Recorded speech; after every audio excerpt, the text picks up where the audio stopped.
So what I want to talk about today is why don't sport martial arts look like real martial arts, meaning self-defense, cage fighting, something like that, that you might personally deem real martial arts, okay?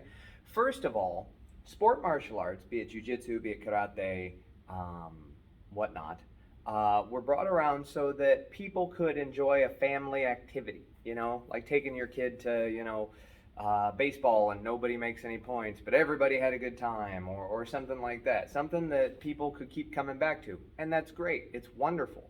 It's a good activity. It's great for athletics. Martial arts build every aspect a child could need of anything else they need as far as agility, sensory perception, just general intelligence, things like that. Things that are going to come up in sports, scholastics, everything like that. So that's all great. But then somebody climbs the ladder and they get to be a sport champion. And then they assume that they're a great fighter. That's where the caveat begins. Let's say you go to a martial arts school and all you do is sport fighting, sport forms, sport everything. And that's all you did, period. The thing is in sport fighting, they bounce around like this all the time. Most people do. And the reason for the bouncing is sport fighting is all about making a point. You go out, tag them, you made a point, go back to your spot. So if you're a bigger guy, which I always struggled with myself, I would always get there and I would hit them at the same time they'd hit me. Smaller guy get the point, and then they'd say, well, smaller guy was quicker, we liked what he did better, whatever. I'm not complaining about wins and losses I had. But they didn't take into account the fact that once the little guy and I hit each other, I'm probably going to keep hitting the little guy. I'm probably going to grab onto the little guy. I'm probably going to knee the little guy, spit on him, headbutt him, throw him in the air, whatever else happens. But that's sport. So the whole idea about sport is get in there as fast as you possibly can. The traditional idea, ichigeki hisatsu, one punch, swift death, whatever, was all about hitting the guy as fast as you could, because if you were the first one to make contact, that probably meant you were the one who's going to continue to be hitting the other person in the fight. So that was considered the best thing to do, right? But it became very sporty, and it became first one to tag the other one. We don't want people to get hurt, because then who's going to want to come to that? And again, that's all great. But we get twisted up in our minds, and we go, you could probably cage fight because I can point fight. No. Okay. Now, on the other side of the spectrum, cage fighters, I'd kill any of those point fighters. Well, that's like taking your baseball bat to a golf outing, right? You can't hit people real hard in a sport fight. You can, and you should get disqualified, but, I don't know what tournament you're at.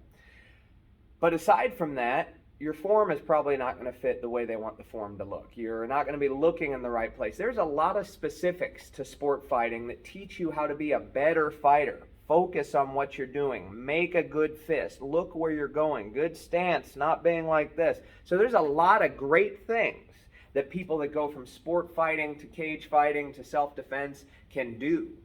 So that brings me to my next point. If you are a sport fighter, but in your school you do self-defense, right?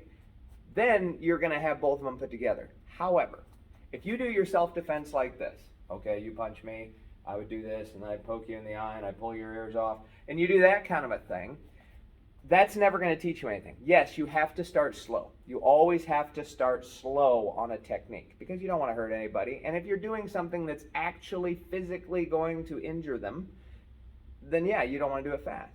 But at some point, you need to put the bigger gloves on, or you need to put the gloves on, or you need to start fighting and making a little contact and continuing past the straight punches. The straight punches are the things that make the first point, but then from there, the people hit and they tie up, and all of that's in karate. It's in katas like rohai, it's in katas where we do these double punches, that's our uppercut.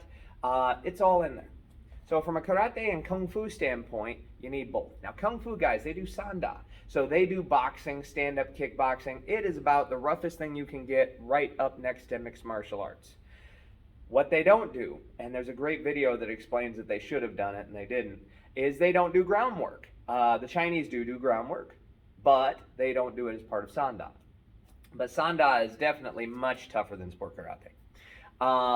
However, now we get to groundwork. Okay, so one step before mixed martial arts.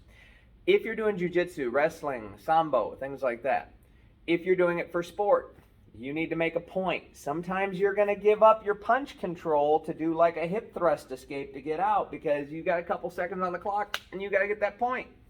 You do that, you give up your shot and somebody hits you. Now, the jiu-jitsu we do, it always takes into account punch protection, blocking, things like that.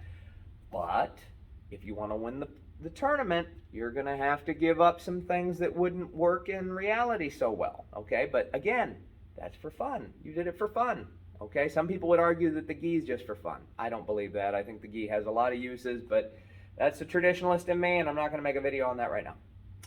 But my point being is, if you're a jiu-jitsu guy and you're winning lots of tournaments and stuff, even if you're a no-gi guy and stuff like that, you need to do some work where some guy's hitting you. Get an MMA fighter that can just go light with you and hit and knee and do all that other stuff, because that's going to make you more aware of street self-defense.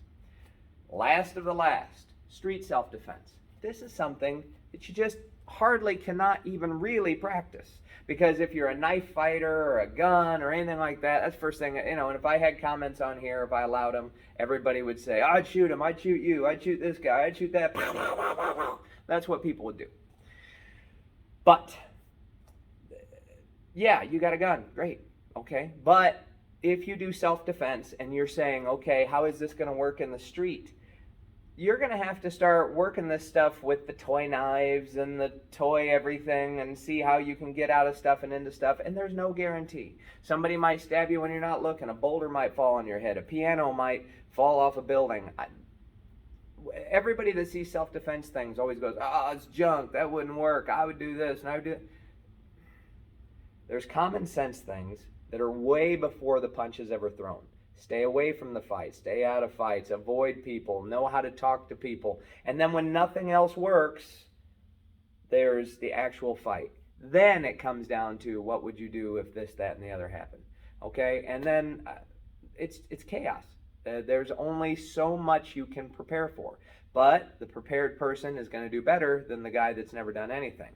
So if you're just saying, none of it works and it's crap and I'd have a gun, well, you better be holding that gun everywhere you go. Eating your cereal, walking off the stoplight, everywhere you go. Because otherwise, you're just as helpless as the rest of us. Anyhow, if you want to learn self-defense, come to us or come to another great school. If you want to learn jiu-jitsu, karate, kung fu, mixed martial arts, tai chi, or if you just want to do some fitness classes like yoga or cardio kickboxing, we're here for that. Otherwise, good luck to you, and I hope to be making another